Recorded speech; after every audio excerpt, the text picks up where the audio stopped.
పోతున్నా. అవునా తమ్ములారా? అయితే ఒకటి రాగానే వాడు కలిసి బయలుదేరిపోదాం అనుకుంటున్నా. ఆర్పురు తమ్ములున్నా వాడు కొలువుదిరి సదస్సు ఎలా ఉన్నారు? పొరపట్ట ముగ్గురు తమ్ములే వాయువు కొలువుదిరా, దాపడ ముగ్గురు దాగా మనుషులు కూర్చున్నాడు బాలచంద్రుడు. ఎవరో అక్కడిని ధానించంటున్నాడు. వాళ్ళు ఎలాంటి వాడంటే 3 ఏళ్ల మగ మాంచాల 5 ఏళ్ల బాలచంద్రుడు కడియాణ జరిగినాడు. ఆనాటి నుంచి ఈనాటి వరకు వారి సంస్థానానికి పోయిన వాడు కాదు, వచ్చిన వాడు కాదు. అప్పుడు అంటున్నాడు, ఒరే తమ్ములారా, ఎవరైనా మీ వదిలి గారి చక్కదమ్మ సౌందర్యం రూపురేఖ కేణి విలాసం చూస్తుంటే నాకు చెప్పండి రా తమ్ములారన్నాడు. అప్పుడు అంటున్నాడు బాలచంద్రుడు. అప్పుడు దేవా బ్రాహ్మణున్నాడు, ఓయన్న బాలచంద్ర, మా వదిలి గారి చక్కదనము సౌందర్యం మొత్తం నాకు తెలుసన్నాడు. నా పంచాంగంలో రాసి పెట్టానన్నాడు బ్రాహ్మణయ్య. అప్పుడు చెప్తున్నాడు, ఎలాంటో చెప్పరా దేవా బ్రాహ్మణన్నాడు. బాలచంద్ర, ఓ బాలచంద్ర, మగ వాంచారు ఎలాంటిదంటే తొలి కడుపు మంచా, మొక్క చెవులు మంచా, మంచా, మంచా, వాటిలో పోతాం పులివేరు శక్తి వంటి పట్టు సదును పరుగు నెలడమన్నా మానవ కాంత కాదన్నా, ఒక రాక్షసుడన్నా మా వదిన మగ వాంచాలన్నాడు. అట్టి మాటలు విన్న వాళ్ళు ఎలా ఉన్నావి? ఎదరమును నల్లకుండలా గుండె బద్దలైపోయినట్టున్నా. రెండో శ్రీ సర్కేశ్వర స్వామిని పోలిన వాడిని ఆ చంద్రుడికైనా కలంకం ఉందేమో కానీ నాకే కలంకం లేదే. ఇంత చక్కని వాడికి అలాంటి రాక్షసుని చట్ట చేశాడు అతను అని ఆ బ్రహ్మణాన్ని దూషిస్తున్నాడు. ఎలా దూషిస్తున్నాడు? పాపాత్ముడు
బాలుడు ఎప్పుడు దుఃఖపోతున్నాడు?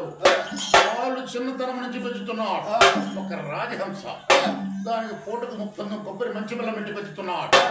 ఆ రాజహంస మేలు వార్త ఏమిటంటే ఆ రాజహంస మానవుల భాష వచ్చి భాష రెండూ తెలిసింది రాజహంస. బాలుడు ఎప్పుడు దుఃఖపోతున్నాడు? రాజహంస గ్రహించినాడు.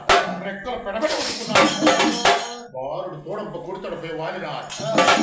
అన్నా, ఈ బ్రాహ్మణే చెప్పింది సత్యమెంతో, ఆ సత్యమెంతో నువ్వు కనుక నాకు సెలవిచ్చినట్లయితే మా వదిలి గారి సంస్థానానికి పోయి ఆ ఎలాంటిదో చక్కదనం సౌందర్యం రూపురేఖ నేను పోయి చూసి వస్తానన్నా.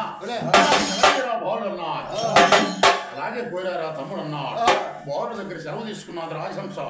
సెలవు తీసుకుని ఎక్కడికి పోతున్నా అని మంచాల మేడకు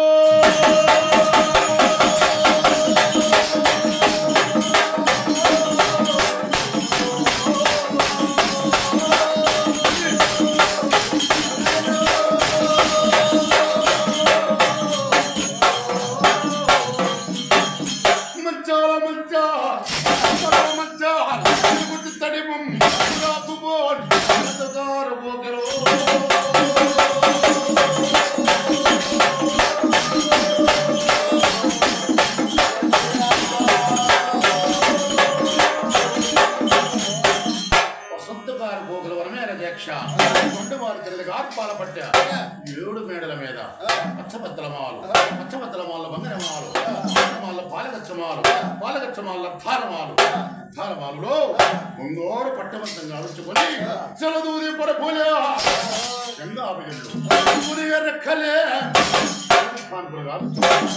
మధ్యకాయ చౌకలు వరలు తిప్పుకొని చల్లగలరమో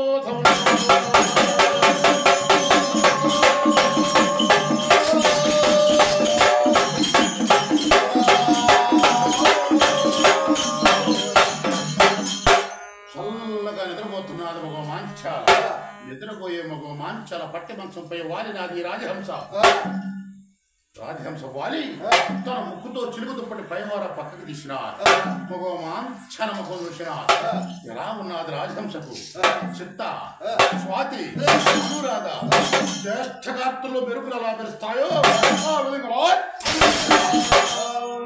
కళ్ళను మెరిసినట్టున్నది రాజహంస ధరణి మీద పడిపోయినాది మూర్ఛ చెందినది రాజహంస అరగడే స్నానం చేసినది తన మూర్ఛతను తెలుసుకుని లేచి కూర్చున్నది రాజహంస లేచి నిలబడ్డాది ఒక మాంచాల చక్కదనము సౌందర్యము రూపురేఖ కేళి విలాసం మొత్తం చూసినది అక్కడి నుంచి వెళ్ళిపోయినది రాజహంస ఎక్కడికి పోతున్నది 3 వారాల దగ్గర మీరపుట్ట దగ్గరికి పోయినది బాలుడు తోడంపై గుడితోడపోయి వాడినది రాజహంస అప్పుడే అడిగితే తమ్ముడు ఏమనుకుంటారోనని అరగడి నిధానం చేసి అడుగుతున్నాడు బాలచంద్రుడు పోయే తమ్ముడా ఏ మేలో వార్తల్ని నువ్వు పోయిన మేలు వార్త ఏమిటో చెప్పరా తమ్ముడు అన్నాడు అంటున్నది రాజహంస పోయన్న వారుడా పాత్రుడు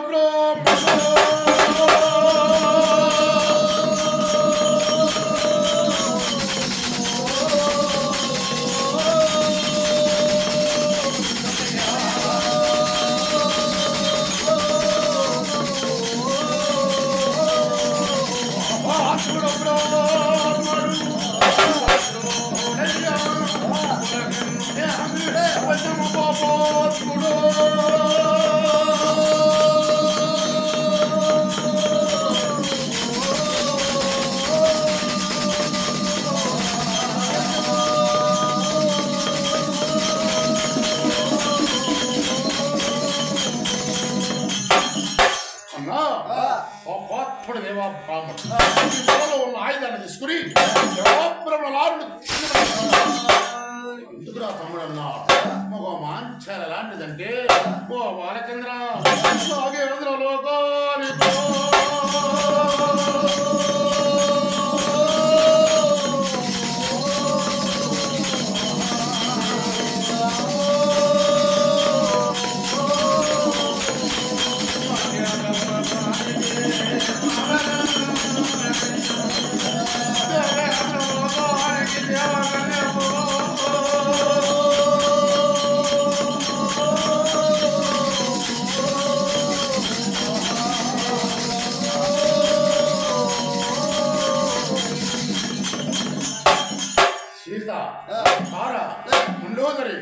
పంచదరి గల్లకి మహాచక్కనిది పార్వతీదేవి అట్టి పార్వతి కన్నా 5 కళల